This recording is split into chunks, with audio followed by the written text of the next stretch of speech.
산업혁명 이후 19세기 진화론의 출현, 20세기 과학기술의 혁명으로 신학과 과학은 서로 갈수록 멀어지기만 했습니다. 이제 21세기 양자과학 시대가 열리면서 신학과 과학이 새로운 접점을 찾는 기적이 일어나기 시작했습니다. 메신저 뉴스 첫 순서는 서울동안교회 김영주 목사님, 부산해안교회 조승일 목사님, 광주야림교회 김현주 목사님입니다. 제가 이전 교회에서 사역할 때의 일입니다. 한 자매가 여고생이었어요. 근데 엄마 아빠는 교회를 나오는데 이 아이는 안 나와요. 아주 똑똑한 친구예요. 그래서 너는 교회 왜 안 나오니? 와서 신앙생활 해라. 같이 하자. 그러니까 이 아이가 아주 예의 차려서 그래요. 목사님, 제가 대학에 들어가면 나올게요. 대답도 야무지게 하고 의지도 분명한 것 같고, 그래서 대학 가면 나오겠다 생각하고, 그 다음에 이제 제가 그 임지를 떠났어요. 근데 얼마 뒤에 들려온 얘기가 이 아이가 좋은 대학에 들어갔어요. 가는데 대학 1학년 때 길 가다가 심정지가 와서 세상을 떠났다는 얘기를 들었어요. 참 그때 죄책감이 많이 들었어요. 가장 마음에 걸렸던 것이 이 강권이라는 이 표현이었어요.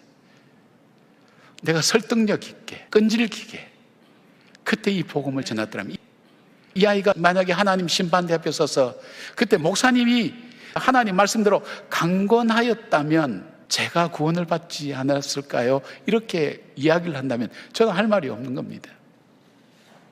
왜 우리가 강권해야 될까요? 여러분, 우리의 인생은 알 수 없습니다. 생명의 주인이신 하나님께서 불러갈 때 그때가 언제인지 아무도 알 수 없습니다. 그렇다면 내가 오늘 전하지 않으면 이 사람은 복음을 들을 마지막 기회를 놓치는 거라는 생각을 여러분과 제가 한번 할 수 있다면, 하나님의 그 끈질긴 강권함으로 인해서 내가 구원함을 받고 하나님의 백성이 되었고, 그 은혜를 누린 우리에게 그 주인 되신 주님께서 나가서 이 복이 너희들만의 복이 아니라 그 복이 나누어지고 함께 많은 사람을 구원받는 그 복이 되도록 하라고 주님께서 말씀하신 그 말씀 앞에 우리가 순종하지 못한다면 우리는 선교적 사명을 잃어버린 것과 마찬가지입니다. 강권하라는 것은 기회를 만들어서 복음을 전하라는 거죠. 강권하는 기도를 하나님께도 올려드려야 되겠지만 동시에 전할 대상에게도 간절함을 갖고 전해야 됩니다. 저에게 자녀들이 교회 안 나오는데 어떡할까요? 물어오는 분들이 가끔 있어요. 사실은 하고 싶은 얘기가, 기회를 만들어서 전하십시오. 우리에게 기회가 언제까지나 주어진 것은 아닙니다. 지혜로운 사람은 그 기회를 놓치지 않습니다. 더 지혜로운 사람은 기회를 만들어서 주님 앞에 순종하는 삶, 그리고 이 복된 것을 나누는 그런 삶을 살게 됩니다. 이중 슬릿이라고 하는 것은 요즘에 방송에도 많이 나오고 책에도 많이 나와서 다 알고 계실 것 같습니다. 슬릿이라고 하는 것이 좁은 틈이잖아요. 이중 슬릿이니까 이제 두 개의 틈이죠. 요 두 개의 틈으로 전자를 쏘면 그 두 개의 틈을 지나서 그 뒤에 있는 벽에 어떤 전자의 무늬가 나타날 거 아닙니까? 그걸 관찰하는 사람이 있을 때하고 없을 때하고 무늬가 달라진다는 거 아닙니까? 옛날 과학으로는 이거는 과학도 아니다라고 했겠지만 요즘 과학은 이게 과학입니다. 지켜보는 자가 있을 때와 없을 때 그 물질의 상태와 현상이 달라질 수 있다는 것입니다.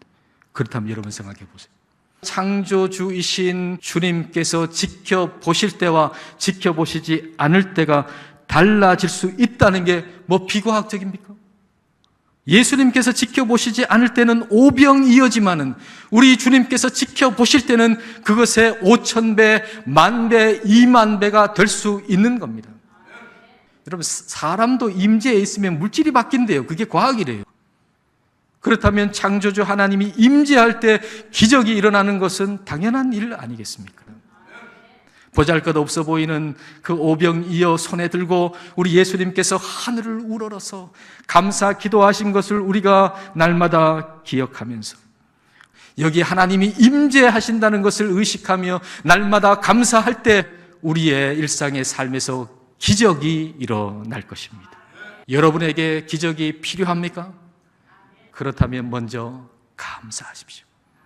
오늘이라고 하는 이 시간은 마치 오병이어 같은 것이죠. 보잘것없고 아무것도 아닌 것 같은 이 하루의 오병이어를 하나님께 내어드리면서 날마다 감사해야 합니다. 지금 없는 것 보면서 그 돈만 있으면, 그 건강만 있으면이라고 말하지 말고 오늘 우리에게 주어진 오병이어를 날마다 하나님께 드리면서 하나님이 여기에 임재한다는 것을 우리가 의식하며 감사할 때 하나님은 우리의 삶에 기적을 베풀어 주실 것입니다. 광주 기독병원 5대 원장으로 재직했던 카딩턴 선교사님이란 분이 계세요. 우리나라 이름으로는 고허번이라고 해요. 고허번 선교사님. 양림교회 협동장로로 사역하셨던 분이에요. 의사 집안에서 태어났습니다. 코넬대학 의대를 졸업한 이 카딩턴 선교사님은 남부 지역에 부유한 의사 집안에서 태어나서 의사가 된 아주 유능한 의사였어요. 미국에서 살았으면 편안하게 살았을 텐데 왜 우리나라에 왔을까요? 하나님의 말씀 때문이에요. 야고보서 4장 17절 말씀. 사람이 선을 행할 줄 알고도 행하지 아니하면 죄니라. 평생 이 고호번 선교사님 마음속에 간직하고 산 하나님의 말씀. 선교사님은 결혼을 하자마자 한국 선교사로 자원해서 1949년에 한국에 왔습니다. 그리고 1951년 6.25 전쟁 때잖아요. 일제강점기 시대에 기독병원이 문을 닫았었거든요. 문 닫은 기독병원을 다시 문을 엽니다. 그리고 제5대 기독병원장이 돼요. 이분은 내과였어요. 내과 의사. 결핵을 퇴치하고 가난한 사람을 돕는 일에 헌신해서 최선을 다해요. 헌신해요. 결핵 환자를 위해서 평생을 바쳐요. 선교사님은 평생 3가지 원칙을 가지고 살았습니다. 첫 번째, 내가 가지고 있는 것을 오늘 지금 필요한 사람에게 주라. 내일 혹은 다음에 라고 말하지 말라. 이게 본인 스스로 세운 원칙이에요. 두 번째, 구걸하는 사람들을 거절하지 말라. 그래서 거짓말로 도와달라는 사람이 10명이 있어도 그 중에 진실로 그 돈이 꼭 필요한 사람이 1명은 있다. 그러니까 그 사람 도와줘야 되기 때문에 10명의 사람들이 도와주세요 9명이 거짓말을 하더라도 1명 그 사람을 내가 도와주려면 도와달라는 사람 10사람을 다 도와줘야 된다. 이게 선교사님이 세운 원칙이에요. 세 번째, 이 세상 재물은 내 것이 아니다. 하나님이 원하시는 것에 쓰면 주님이 채워주신다. 이 3가지 원칙을 평생 지키며 살았어요. 광주 사람들은 이 원칙을 지키며 사는 카딩턴 선교사님을 뭐라고 불렀냐? 거지대장 닥터 카딩턴. 별명이 거지대장이에요. 카딩턴 선교사님은 고아와 과부와 나그네와 병자의 친구로 세상에 계셨던 예수님을 생각나게 하는 그런 인생을 사셨습니다. 어쩔 수 없이 살지 않았어요. 자원하는 마음으로. 왜? 말씀을 귀 기울여 들었고 그 말씀이 마음판에 새겨져 있으니까 여러분에게는 여러분 마음판에 새겨져 있는 하나님 말씀이 뭐예요? 저의 마음판에 새겨져 있는 말씀은 뭐냐면요, 말과 혀로만 사랑하지 말고 행함과 진실함으로 사랑하라. 그게 제 삶을 결정하게 만들어요. 중요한 순간에. 제가 양림교회 처음 왔을 때예요. 우리 동네에 어떤 분이 너무 힘드니까 교회를 찾아왔어요. 도와달래요. 이혼당하고 애기 둘 데리고 사는데 너무 힘든 거예요. 가게가 넘어가게 생긴 거예요. 350만 원이 필요해. 교회에다 제가 말을 했더니 우리 교회 규정상 안 주려고 하더라고. 제가 막 승질 막 냈어요. 뺏어서 줬어요. 그 원칙은 뭐냐? 이 교회가 그분을 못 도와주면 여기서 사랑이라고 하는 얘기를 내가 할 수가 없는 거예요. 말과 혀로만 사랑할 것이 아니라 행함과 진실함으로 사랑하자. 그 말씀을 마음판에 새기고 우리가 부족하고 연약하지만 거룩하신 하나님의 뜻을 이 땅에서 이루며 살아가는 우리 성도들 되시기를 주님의 이름으로 축원합니다. 과학 쪽은 양자혁명으로 우주적 원리를 통섭하는 새로운 지평을 찾아 나섰는데, 신학은 산업혁명 이후 과학기술의 일방적인 공세가 바뀌고 있는 21세기 최신 흐름과 새로운 역사의 전개에 아직 눈을 돌리지 못하는 모습입니다. 메신저 뉴스 두 번째는 대전 제일교회 김철민 목사님, 울산올교 교회 김병무 목사님, 남해주변회동교회 나강희 목사님으로 이어집니다. 여러분, 장로가 되고 목사가 되고 안수집사가 되고 권사가 되었다고 한다면, 그러면 하나님 앞에 매일마다 하나님의 말씀으로 자양분을 삼고 그 말씀의 방향을 따라 그 말씀이 지향하는 그 방향을 따라 내가 살아가는 것, 이 부분에 대해서는 이의가 없는 거죠. 이의가 있을 수 없는 거죠. 내가 왜 예수 믿습니까? 예수 믿는 것을 무엇으로 증거합니까? 예수님이 나의 주님이 되셨다는 것을 무엇으로 나는 나 자신을 설득하고 다른 사람에게 얘기할 수 있겠어요? 내 자녀들에게도 나는 예수 믿어. 너희 부모들은 예수 그리스도가 주님이라고, 그리스도라고 그렇게 고백하는 사람이야 라고 자녀들에게 명백하게 말할 수 있는 이유가 어디에 있습니까? 내가 지금 그 길을 걷고 있기 때문에 아니에요. 내가 곧 길이요 진리요 생명이다 이렇게 말씀하실 때 나는 그 말씀 내가 온 마음과 온 뜻을 다해서 전 인격을 다해서 나는 그 말씀 받고 있어. 나는 그래서 매일마다 하나님의 말씀 묵상하고 그 말씀 따라 나는 기도하며 살 거야. 이게 다른 것 아니에요. 이게 분명하다면 자녀들도 그럴 거예요. 우리 부모님이 교회에 가셨을 때 하고 바깥에서의 삶, 이 삶이 일치되고 있습니다. 그 삶의 일치를 위해서 애쓰는 모습을 나는 봤습니다. 그게 일치되지 않았을 때 회개하고 가슴 아파하는 모습을 보았습니다. 100% 완벽한 부모가 되라는 말이 아닙니다. 때로는 불완전할 수 있어요. 때로는 넘어지고 실수할 때도 있어요. 그럼에도 불구하고 그 길을 빨리 회복하고 그 길에 대해서 깊이 회개하면서 돌아올 수 있다. 자녀들은 그런 모습들을 보는 거거든요. 말은 안 하죠. 그러나 그 모습 보면서 아, 나도 이렇게 살아야 되겠구나 작정하고 다짐하고 결단하는 거 아니겠어요? 이 말씀들을 가만히 한번 보시기를 바랍니다. 다윗이 그가 힘이 주어졌어요. 왕이라고는 힘이 주어졌습니다. 마음대로 할 수 있어요. 마음대로 할 수 있습니다. 그런데 다윗은 그렇게 하지 않았습니다. 그가 골리앗을 만났을 때도 마찬가지예요. 그는 골리앗만을 본 것이 아니었어요. 나의 도움이 어디서 올까? 나의 도움은 천지를 지으신 하나님께로부터 온다. 네. 중요한 건 그가 골리앗을 잡았다.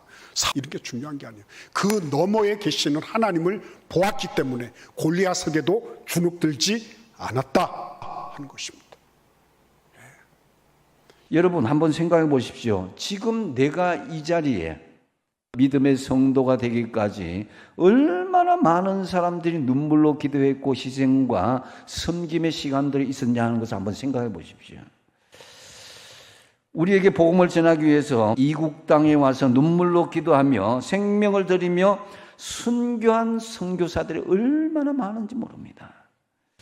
그분들의 피와 땀과 눈물로 오늘 우리가 하나님의 자녀가 되지 않았습니까? 여러분 가운데서는 부모님의 눈물의 기도가 아니었다면 이 자리에 있을 수가 없는 분도 있을 것입니다. 예수님 믿는 것이 부끄럽고 교회 다니는 것이 부끄럽고 전도한 것이 부끄러운 일이라고 생각해서는 안 된다는 것입니다. 예수님께서 말씀하십니다. 마가복음 8장 38절에 누구든지 이 엄난하고 죄 많은 세대에서 나와 내 말을 부끄러워하면 인자도 하나님의 영광으로 거룩한 천사들과 함께 올 때에 그 사람을 부끄러워. 복음을 부끄러워하면 나도 너희들을 부끄러워하겠다는 것입니다. 또한 마태복음 10장 33절 누구든지 사람 앞에서 나를 부인하면 나도 하늘에 계신 내 아버지 앞에서 그를 부인하리라. 그래서 거절을 두려워하거나 부끄러워하지 마시고 한 영혼을 향해서 와서 보라고 담대하게 복음을 전하시기를 바랍니다. 와서 보라고 할 때에 주님이 성령을 통해서 일하신다는 것입니다. 자, 47절 말씀에 예수님께서 나다나엘이 자기에게 오는 것을 보시고 그를 가리켜 이르시되 보라 이는 참으로 이스라엘 사람이라 그 속에 간사한 것이 없도다 그랬습니다. 예수님은 이미 나다나엘의 중심을 다 알고 계셨다는 거죠. 그러자 나다나엘이 묻습니다. 48절에 어떻게 나를 아시나이까? 예수께서 대답하여 이르시되 빌립이 너를 부르기 전에 네가 무화과 나무 아래에 있을 때에 내가 보았다 그랬어요. 그러자 나다나엘이 대답하되 라비여 당신은 하나님의 아들이시요 당신은 이스라엘의 임금이로소이다. 예수님께서 하나님의 아들이시요 이스라엘의 준비된 왕 메시아라고 고백하게 된 것이다라는 거죠. 이는 우리가 담대하게 복음을 선포하며 와서 보라고 할 때에 주님이 성령을 통해서 일하신다는 것을 적용할 수 있는 말씀이라는 것입니다.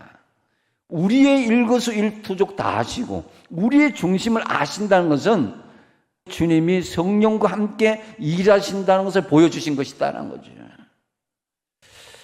그래서 전도는 내가 주도하는 것이 아니라 주님이 성령을 통해서 일하시는 것이다라는 거죠. 그 사람이 내 말을 듣느냐 안 듣느냐, 교회에 나와서 다시 떠나갈 수 있느냐 없느냐 이런 걱정할 거 없다는 거죠. 나는 다만 주님께서 주도하시는 성령의 전도 사역에 동참하고 쓰임받을 뿐이다라는 거죠. 로고스로 오신 예수님의 말씀이 우리 안에 살아 있습니다. 그리고 고린도전서 3장 16절에 보면 우리는 뭐라고 그랬습니까? 너희는 너희가 하나님의 뭐라고요? 성전인 것과 하나님의 성령이 너희 안에 계시는 것을 알지 못하느냐.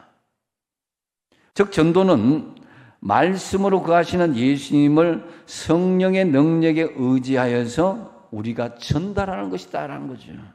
한번 따라합시다. 전도는 내가 하는 것이 아니라 주님이 성령을 통해서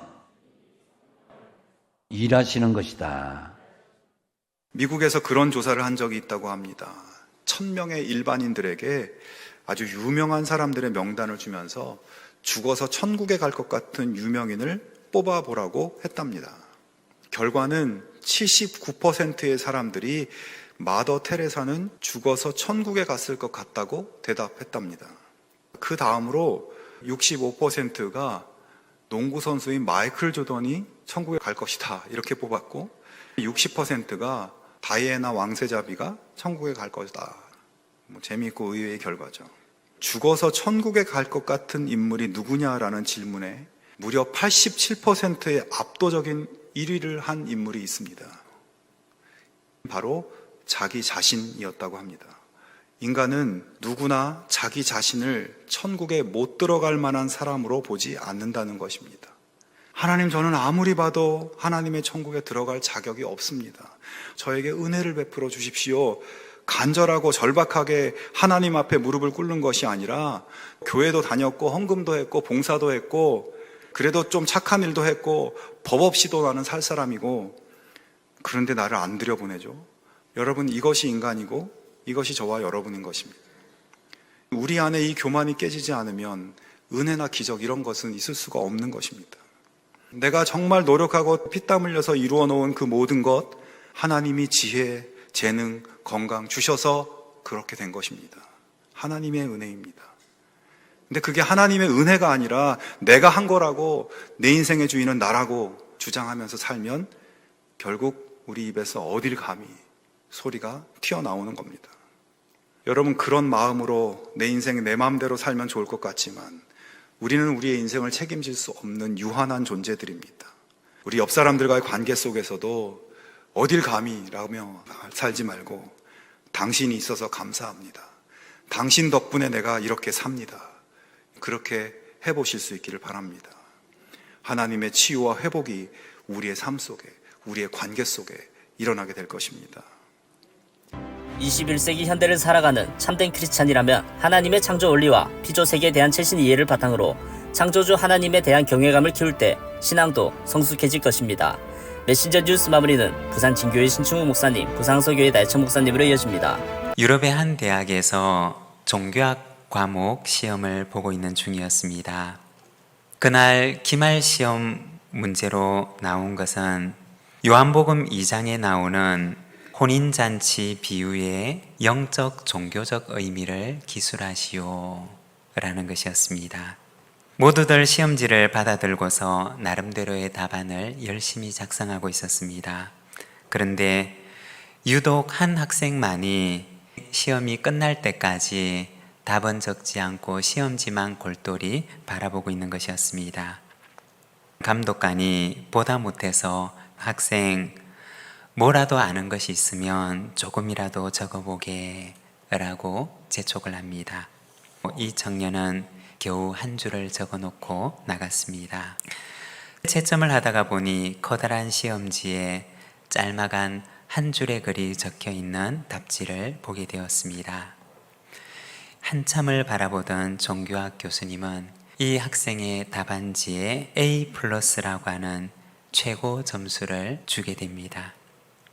그 답안지에는 이런 짤막한 글이 적혀 있었다고 합니다. 물이 그 주인을 만나니 얼굴이 붉어졌도다. 물이 자신을 지은 창조주 앞에서 수줍어서 얼굴이 붉어져 버린 것으로 예수님께서 가나의 혼인잔치에서 물로 포도주를 만든 사건을 그렇게 표현했던 것입니다. 자신을 지으신 주인을 알아보고서 얼굴이 붉어져 버린 혼인잔치의 물과 같이 우리도 역시 우리를 지으신 창조주 되시는 주인을 알고 창조와 인생의 주인이 되신 하나님 앞에서 청지기의 사명을 잘 감당하며 살아가는 저와 여러분의 삶이 되시기를 바랍니다. 눈물과 보석과 별의 시인이라는 별명을 가진 김현승 시인이 있습니다. 가을의 기도, 그 앞부분을 보면은 이런 내용이 나옵니다. 가을에는 기도하게 하소서. 낙엽들이 지는 때를 기다려 내게 주신 겸허한 모국어로 나를 채우소서. 가을에는 사랑하게 하소서. 오직 한 사람을 택하게 하소서. 가장 아름다운 열매를 위하여 이 비옥한 시간을 가꾸게 하소서. 여러분, 이 가을에 주님을 향한 기도와 함께 내 심령 가운데 겸허한 영적 모국어로 채워나갈 수 있길 주의 이름으로 축원합니다. 그리고 한 사람을 택하시기 바랍니다. 한 사람을 사랑하시기 바랍니다. 이 가을의 기도처럼 한 사람을 택하여 주님의 사랑을 나누고 전하고 복음 전도의 사명을 감당하며 아름다운 열매를 거두게 되는 복된 은혜가 여러분과 저의 삶 가운데 함께하길 주의 이름으로 축복합니다. 성경에 보면 하나님의 은혜를 받은 사람들에게 공통적으로 나타나는 모습이 있어요. 그게 뭘까요? 전하는 겁니다. 와서 보라. 오늘 이 사마리아 여인이 예수님을 만났어요. 예수님을 통해 은혜를 받았습니다. 예수님의 메시아임을 깨달았습니다. 그리고 동네에 나가서 뭐라고 얘기합니까? 와서 보라. 와서 보라. 요한복음 4장 29절 말씀에 보면 내가 행한 모든 일을 내게 말한 사람을 와서 보라. 이는 그리스도가 아니냐. 할렐루야. 내가 받은 은혜가 있기 때문에, 내가 받은 구원의 은총이 있기 때문에 입술을 열어서 전하지 않으면 답답해서 견딜 수 없는 마음이 그 마음에 넘쳐나는 거예요. 여러분, 우리가 믿음의 삶을 살면서 이러한 사명을 잘 감당할 때 우리의 삶이 그 어떤 인생보다 더 아름다운 인생이 되고 복된 인생이 되고 가치 있는 인생, 빛나는 인생이 될 줄 믿습니다. 아홉 목사님들의 말씀 전체를 들으실 수 있도록 전부 링크해 두었습니다. 아직 메신저 뉴스 구독을 누르지 않은 시청자님이 계시면 지금 구독과 좋아요, 알림 설정 같이 부탁드립니다. 다음 주까지 안녕히 계십시오. 메신저 뉴스 김성욱입니다.